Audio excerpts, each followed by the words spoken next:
making sure that that audio, the mic was picking up. I so prefer the sound when using the mic versus the phone. It makes a huge difference, and it actually does filter out quite a bit of the background noise, although I am currently recording in a quiet environment.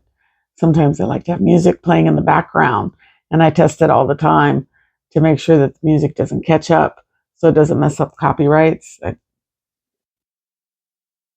A couple times it's caught it, and I think I may have had the music a little bit loud, but I prefer to have music playing in the background most times.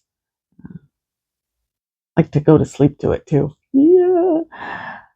Getting back to rich people and being good souls. So they're working out, obviously, things on a soul level for themselves, but also I think we as participants in this particular reality, in this timeline, as they like to call it, which is a lot easier than me saying the now that I'm paying attention to, which is how I used to refer to it, is the now I'm paying attention to timeline. We are involved with this soul, and I want everybody to remember that he has power over us because we let him. He has done very horrible things to the environment. He is a predatorial individual. He obviously believes that he is quite brilliant. And as I said, maybe he is, maybe he isn't. It doesn't fucking matter. If we as a collective don't like what he's putting down, we can put it down. Don't buy those Teslas. They're shitty cars. My kid's been telling me for years. I'm bummed that Venmo is a part of PayPal, and that's Peter Thiel. And that one, again, another billionaire who's made a lot of money, leveraging money, meaning not real things. Money is a concept. It's an agreement between people. It's not real. It doesn't mean anything except what we assign to it. Therefore, it is an agreement. He believes that democracy is incompatible with capitalism. What he's saying is, I want to be able to do whatever the fuck I want to do. Scorch the earth. Exploit people. Exploit the land. Kill off species. Play with things that they should not play with. I can guarantee you that none of these people who are claiming to be able to know anything, they likely know very little. They're not enlightened. That would be interesting. I wonder, who would you say is an enlightened figure in our society today, in this timeline? Which is interesting. Do you suppose that when these questions come up and the comments or the responses come in, and there are always like 3 or 4 that are just like, where did you think, why would you answer that? Obviously their timeline, not our timeline, right? I, I'm very interested. I sense very strongly, and I've been sensing it for quite a while, really since the rise of Trump. And I think there's a lot of very logical reasons for this, but on just a sociological and a cultural and a political level, a societal level, there is going to be a reckoning. And what we need to understand is culture right now. We're going to be very broad and say those in power, those who have been put in front of others, those who have served as role models and or figures of admiration. So that's a very wide, I'm talking sports people, musicians, politicians, business people in the media, journalists. I'm talking the whole shebang, all of them, down to your local dog catcher. Everybody. We have been built on a society of shame. And in the shame, that is control.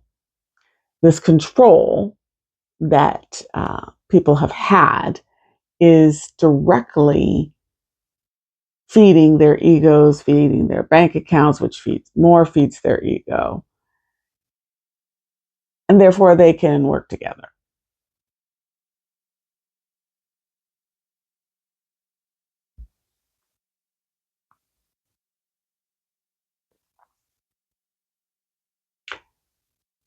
In a sense, we're really in a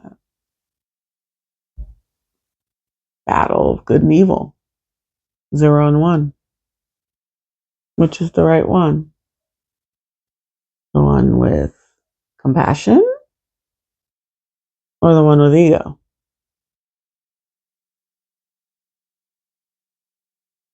Soul, ego, soul, ego. A lot of people have been in ego. A lot of politicians, people in power, people that speak, articulate people, people that have been in our living rooms. We've bought their books. We have watched their shows. We've listened to their podcasts. We've listened to their recommendations. We have watched their acolytes. We've believed them. We've gone on journeys with them. We've listened to their music. We've read the gamut. We've watched them on film. They're artists. They're also people. And if they're people, they have flaws. But once we introduce that money and that really that undue influence, because we so worship, we have been taught to worship money. If they make money, they've got to be better people. And then we pay these people for these things that they do, whatever it be, throwing a ball, talking into a mic, singing, directing a movie, whatever it is. We pay them a lot of money.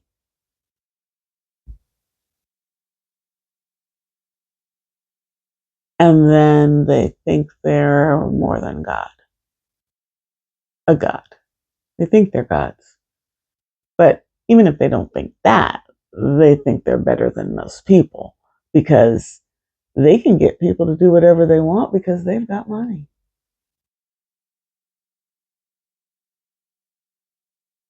Why do all these pastors and religious people, why do they ask for money?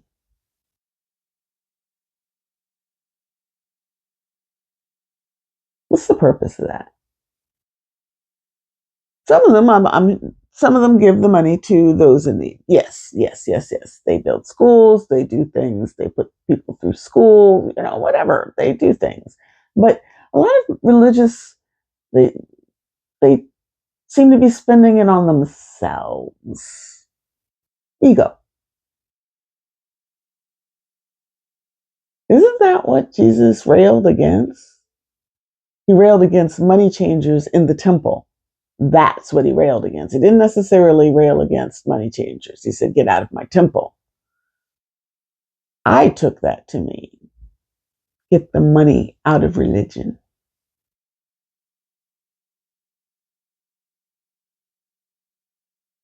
Kind of like Islam says, you can't charge usury. Interest, yeah. What's interest? Interest is the use of money, which is, once again, something that we just all agree on. So we're all just agreeing to exchange these things. It makes no sense. But we've agreed to it all of these years. What if that changed? I think it might. Perhaps our new exchange might be our knowledge, our experiences, I heard an interesting story. I think I kind of talked about it last night on the aliens. And they posited that this person went under uh, therapy or regression, hypnosis, and said that they were channeling an alien, and the alien. Um, uh, so yeah, the journal asked the questions of this channeler, and the alien said that he was from, I don't remember what fucking planet or whatever it was, but he said that he, in his, where he comes from, that they come here to harvest our humor, because apparently our humor, like, our movies, all of our movies kind of show the humanoids or the humans are the funny ones, right? Like in what the fuck is the name of that movie with Chris, what's his name? Yeah, the one, it's really funny with the one of the Marvel ones. But anyways, so cute. He's the human, and remember, or he's half human or whatever. Remember, it's always the human part that's the funny part. Remember, it's always the human part that's the loving part. It's always the human part that's the sensitive part, even if they're mixed, like Spock was in Star Trek. I think I'm onto something here, because clearly there have been others who've been our writers and our actors and our artists, right? So wouldn't they tell us a little bit about their life? But I got another theory on that. So Peter Thiel, Elon Musk, Bill Gates, all of them, smart guys. They're not better people. They're not better souls. And they certainly don't necessarily have what's best for the planet or even the country, the state, or the city in mind. Let me put it to you this way. Why on earth don't we have a universal salary, universal income? Because if you do really think about it, it is the idea of a billionaire is immoral. What purpose does it serve? What it currently serves is the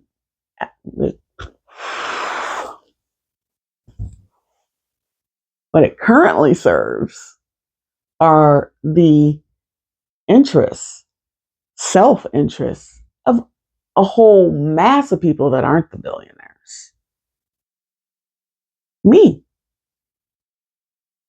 I clearly benefit in some way because I've got a higher standard of living than most of the known world, most of the regular world.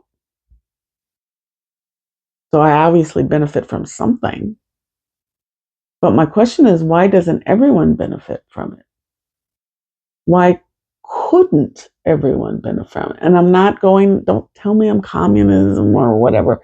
That's a bullshit thing. I'm not talking communism. I'm not talking that. I'm talking, not even talking necessarily about an economic system. And it's only an economic system because you insist on the concept of money, of something for yourself, ego. I'm talking about what is the purpose of life if we're living on this earth and we've collectively decided that some of the things we need to do are eat, have a roof over our head, and in some way get together and then procreate. So we want to do those things. We typically build some cities, we find some places where we can get the food, where we can hunt, where we can fish, where we can farm, where we can fuck. That's what we do. When we're doing that and everyone is working together, everyone has a different job based on their skill, on their soul skill. And then everyone is simply provided for. Remember, in all of these utopian kind of places that they talk about, that's kind of the concept, right? Everybody has a job, even if it's sitting around looking pretty, because then everybody would go, oh, look, blah, blah, blah, it's so beautiful. And then they'd go do their thing and they'd have enough food and they'd have a place over their head and they wouldn't be worried with strife. That's pretty much what people want to do, what humans want to do, humanoids want to do. So why can't we do that? But we insist on saying, oh, but these people over there, because there are some things and they had these ideas, but then they told these people and these other people, but then these people had the ideas. Don't get excited. That was just my light timer that I was going to go off and I forgot or was too lazy to turn it off.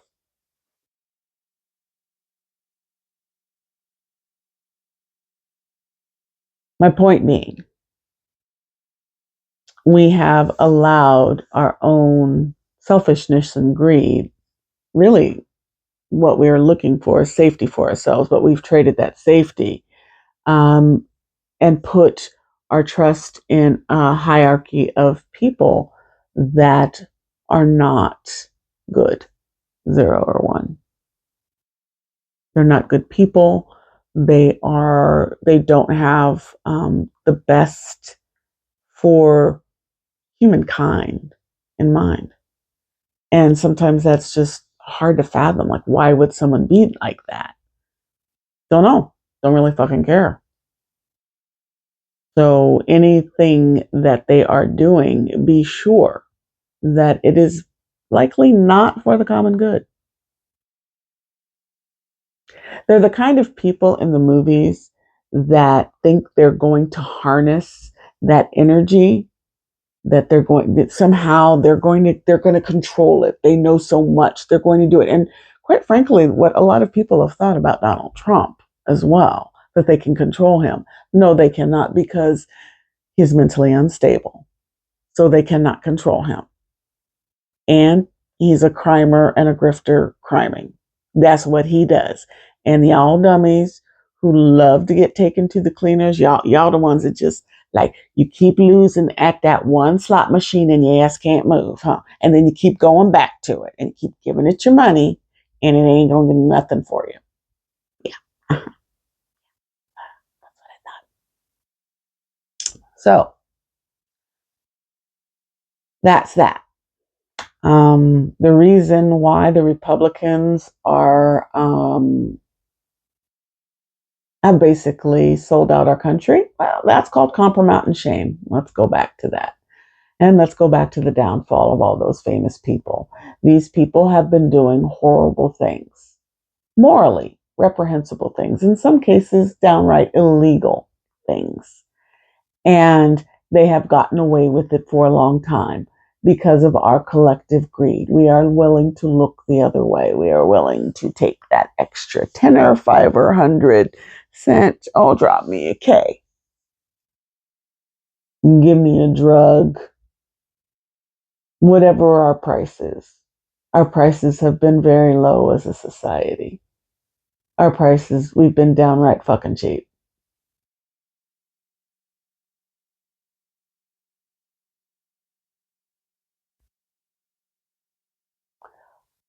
Our souls are our souls, but they're also collective. So when the collective is not thriving, the individuals do not thrive. So this is the reckoning. Now, I don't know, everybody can believe all the things about the time shifts and the this, that's, and the whatevers. But what I do know is that it does not take all the crimers and the bad people to have an official convention and decide on a platform to execute really horrible things in the world and in our universe. And we should remember that. That's what history is.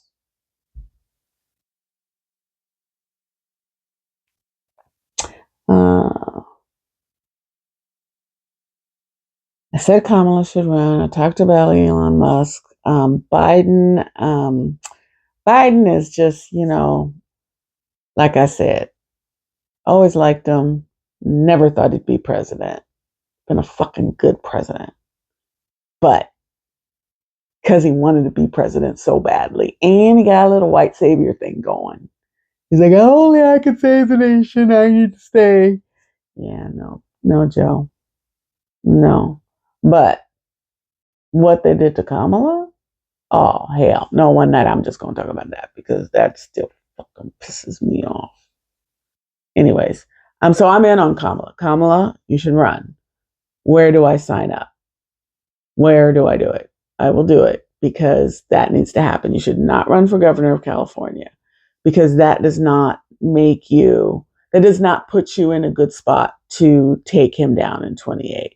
And frankly, I don't know if it's going to be him in 28. It may be Vance. Although I sense that Vance and the Heritage Foundation, they also thought that they could control him. I think they're starting to figure out that he's got lots of crime and friends, and those crime and friends don't really care what you think and what you want. They're going to give them crumbs, but you know.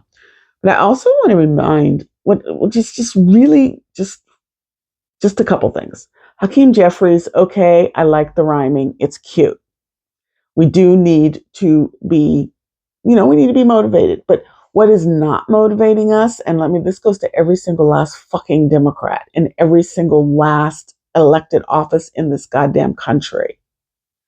If you did bad, come clean.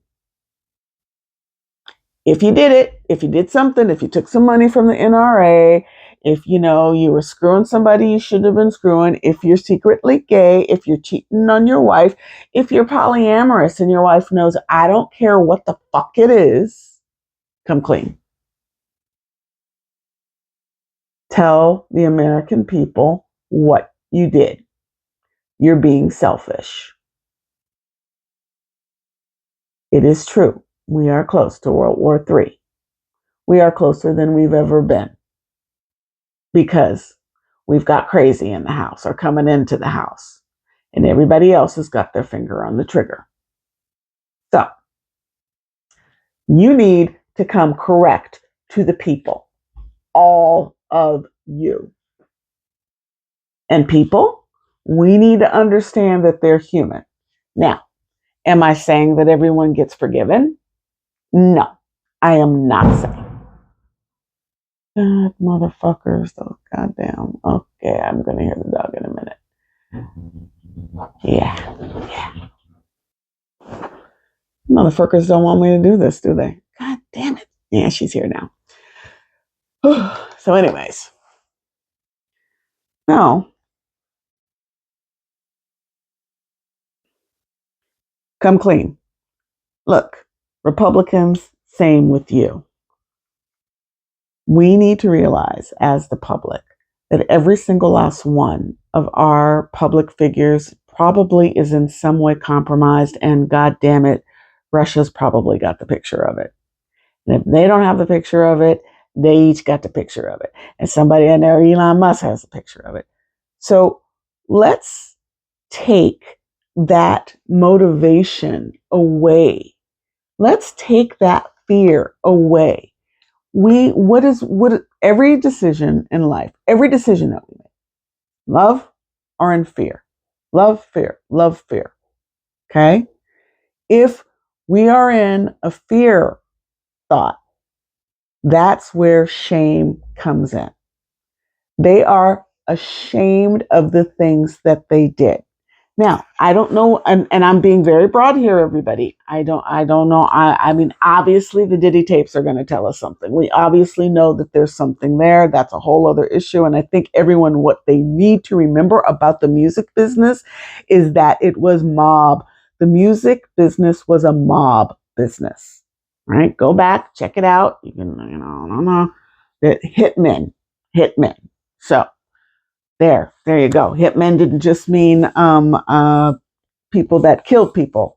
Hitmen, hits with hits, radio hits. Anyway, so on that part. So just remember that on the whole Diddy situation. And I'm not saying that the whole Diddy thing is not explosive. It is, because it rocks the foundation of our entertainment-based society. End of story. So if we've got these situations and we know we pretty much suspect that Lindsey Graham, lifelong bachelors just aren't a thing. Uh, I have my own theory on Matt Gaetz, and I have a very strong theory because who has sex with these young women or women, period, in these parties? Who does that? Does anybody remember when there were stories going around him that he was gay? What is that old saying about if you're a politician, you don't want to get caught with a dead girl or a live boy, right? So just keep that in the back of your head because it's all just a little bit too blatant. Let me put it that way. Because he was starting to flaunt this stuff after those rumors surfaced. So there's a lot of overlap between Hollywood and Washington, and that also means if there's that nexus, that also goes into other countries. So I'm not just talking about American politicians and figures. We have seen recently lots of figures and their past being exposed. That's all part of this new shift in consciousness. The shift in consciousness is that we can now share our stories more readily. Isolation kept us from sharing our stories. Our stories are also these micro stories of abuse, of how we've been lied to, how we've been bamboozled. Those are also stories. And the function of the internet, the World Wide Web, and us being connected is we're able to share these stories. Somebody on the other side of the world will be able to hear this story and get it translated and maybe relate to the stories I'm telling or I'm recounting and go, wow, yeah, I had that too. And then they're able to tap into the collective consciousness on that issue so that that becomes another router. It's like it opens it up. And that's what's happening as people are able to tell their truths and come out of shame. So that's why I am imploring any of you politicians, all of you that are being very selfish, because a lot of people are going to die. So I want you to know that that is going to be on your conscience. When you have your life reviews that I'm hearing about, you're going to go through everything that you did wrong to people and you're going to feel it. So I don't know about you, but as a soul, I'm not interested in feeling the fiery nuclear deaths of 5 million people on my soul. I'm not sure what that feels like, but I'm going to guess it doesn't feel very good. Even on a like just a soul level, I'm not even talking the physical because a million nuclear, you wouldn't feel it. But I'm saying on a soul level, it's that, yeah, I wouldn't do that. I would not want to do that. So you need to remember that. So I'm urging you to come forward now. Come clean. Rededicate yourself to the democratic and constitutional principles of our nation, where we should be changing our constitution to reflect the changes in our population, the changes in our landmass, all of those things. Rededicate yourself to the people. Stop enriching yourself. Stop enriching your family members. Start rewarding things on merit and soul, on goodness, not on ideology. Start doing that. Start working for a purpose, a better purpose, a higher purpose. You can do it. I know you can. You convinced us to vote for you. Do it again. Be authentic. And those who are lying and those who are exploiting, shame on you. You'll get yours. I don't need to worry about that. Hmm. Man, I've gotten kind of dark for Christmas, haven't I? Ooh. So I went out and I said, Merry Christmas. And my son looked at me and he's like, and I go, it's the birth of Christ. And he's like, no, it's not. And it's not. Like, he's right. I did raise my kid. What is amazing to me is the amount of people who think that Jesus was Christian. It's just amazing. And like I said, I would not be surprised if Jesus came back. He's around. As a matter of fact, he's made me coffee. I dreamt of him. It was really interesting. It was very beautiful. It was I could only assume which was something like Israel, but it actually could have been Walnut, California. If could have been up in Ojai. Who knows? But it was like a cap. It was like a house, a white house, and it had it looked old, but it didn't look like ancient or nothing like that. But it was things were around, and there was a table. There was water kind of off, and and trees, and there were people around. So it was like a camp, I guess. And I was there, and he came and brought me coffee. And I don't remember what we talked about. We sat and talked with this coffee, and kind of sitting in this bucolic scene. I just remember it was very entertaining, and it was interesting, and it was easy. I don't sense that we were like at odds, and I don't even say that. I think that he was asking me a question, and we were discussing something. So it wasn't like we were going, yeah, yeah, yeah, yeah, yeah. It was kind of like, well, no, I think this. So there was back and forth, but I remember it being pleasant. I don't remember it being, I wasn't scared or mad or even, super, super happy. I just was very content when I woke up. And I told my mother right away, and I remember she said, did he serve you or were you serving him? Because that's very important. And I said, he served me? She's like, oh, okay. And she never told me what it was. You know what? She was so funny, and I didn't really know this about my mother. I mean, I knew she was always kind of flighty and new agey and spiritually and slightly psychic. When she passed, and she was very specific to me when she passed. We talked about it, and she told me a couple things. She told me, number one, that she would always be with me, which she is. I can attest to that now. And what I said to her when she said, I will always be with you, I said, don't haunt me, old woman. Thanks, Mom. She doesn't haunt me. But she talked very specifically. She wanted a celebration. She wanted people to wear bright colors.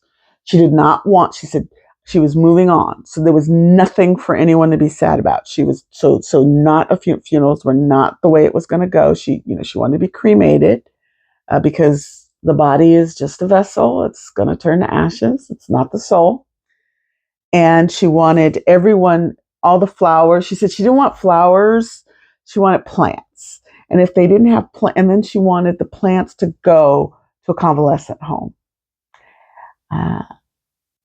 And she just kind of knew she just said she wanted a celebration of life. And so when she passed, and it was really a very difficult situation. My sister, I had the power of attorney, and my sister did not agree that my mother was ready to go, even though I knew she was. And she told me she was. So I was in charge of that. No, I said, ask her yourself. They did, and she said she wanted to come off the ventilator. Anyways, so I put together, and I knew there was a few things about my mother. My mother loved the turkey at Doolin's, and she loved the enchiladas from this place in Inglewood. And I can't remember the place. Does Mexican food. Like my mom was like, oh, give me some enchiladas and, spaghetti. I mean, she just, that was the thing. So I knew I had to feed people. And usually in a repast, you do it after. You have a service, right? And then you And then you have everybody get together, and it starts out really sad, and by the end, everybody's laughing. A repast. Well, I knew that that wasn't my mom's style. I knew that her brochure wasn't going to be simple. So it was like the life, and I did her life, and I had her poetry and lots of pictures and her stories. I had her, she told me she wanted to hear I Did It My Way by Elvis, not Frank Sinatra. So I told that to my sister. Everybody thought I was crazy. I said, look, this is what the woman told me. I am fulfilling on what I said I would do. My sister found a gal who choreographed this beautiful. I found a place. It was a former library. My mom loved libraries and auditorium schools. She read. So we literally had this beautiful celebration of life. People got up, they testified, we had the woman dance to the song. It was just beautiful. And one of the testimonies was from my uncle, and he told me, and see, I'm getting around to it. It's my weave, that my mother was a dream reader for the God for the numbers. And I'm like, what? So I didn't know what the numbers are. If you don't know what the numbers are, it's like a thing. It was like a lotto. It's like the forerunner of the lotto in neighborhoods, especially in poor neighborhoods. And you'd have a numbers runner, and they'd go, and it's a whole thing. Look it up. But they had books. People were really serious about this. People would pull their money to try to get their little dollars, right? So that's how a lot of people bought their house or got their business in the 40s and the 50s. Anyway, so apparently my mother would be her dreams. They would have my family, the extended family, my grandmother, her brother, his wife, and all of them. They would, when my mother would dream, there was a book that you went and you looked up, and then it would give you the numbers. So my mother was always good at like picking horses, but anyways, so she was one of them, never quite like, oh, she was trying to use it for bad. She was trying to make money. She didn't, and she wasn't really strong at it. But anyways, so mom's kind of psychic. And I really forgot where I was going with this. But anyway, just made me think of my mom.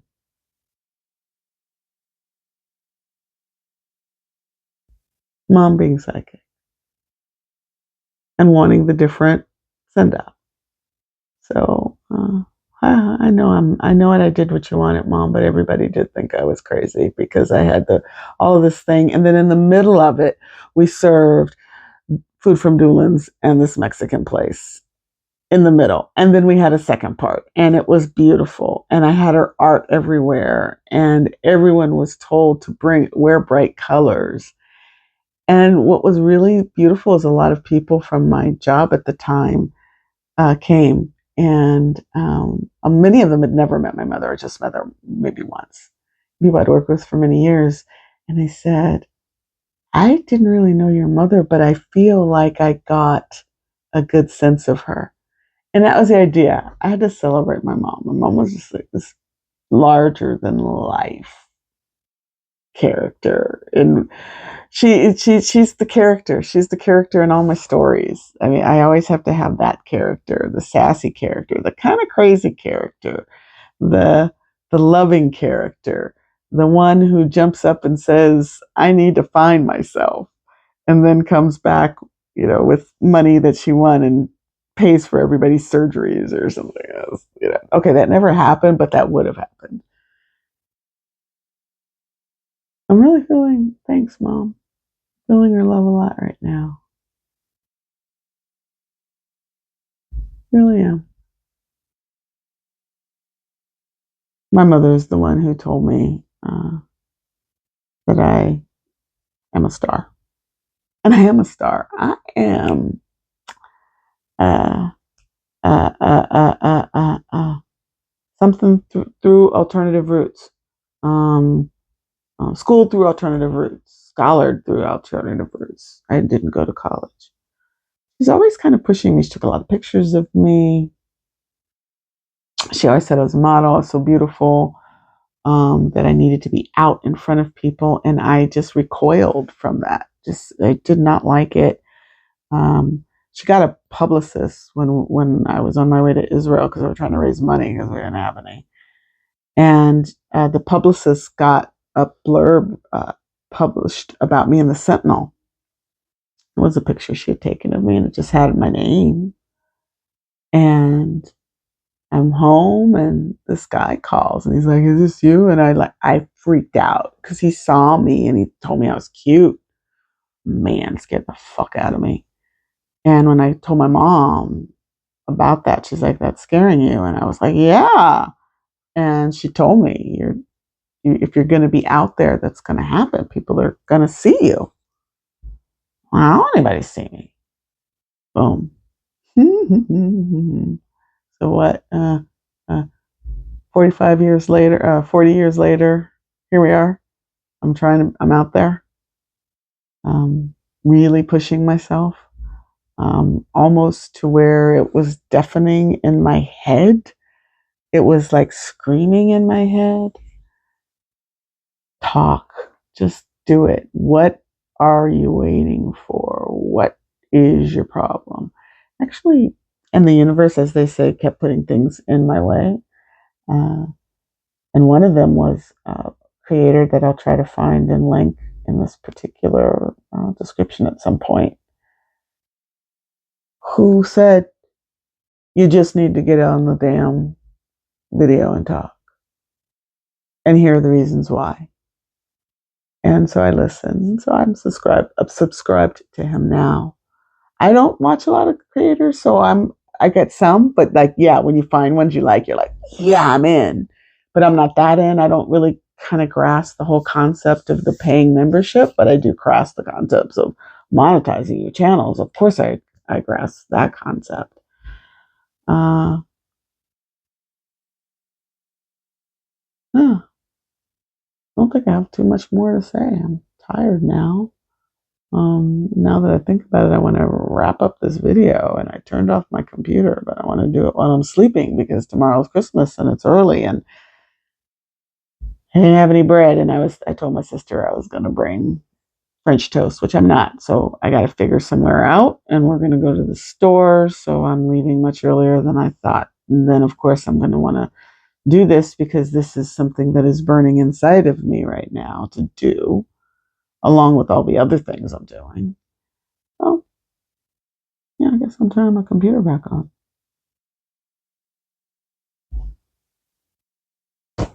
Merry Christmas and to all a good night.